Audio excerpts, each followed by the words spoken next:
বলে মোহাম্মদ, আকাশের জলজলে চাঁদটাকে যদি তুমি দুই ভাগ করে দেখাতে পারো তবেই বুঝবো তুমি নবী। বিষ্ণু ইসলাম আল্লাহর কাছে দোয়া করলেন। আল্লাহ বলেন ঠিক আছে, ইখতারাবাতিস সাআতু ওয়ানশাক্কাল কমার।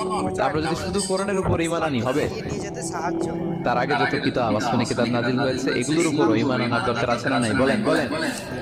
তাওরাতের উপর ঈমান, জাবুর, ইনজিল, সুহফে ইব্রাহিম ও মূসা সবগুলোর উপর ঈমান আনতে হবে।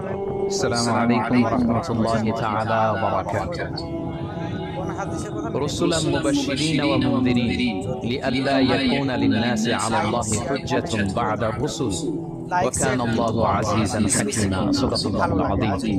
আজকের আলোচনার টপিক হচ্ছে আল্লাহ তাআলা কেন এই পৃথিবীতে রাসূল প্রেরণ করেছেন।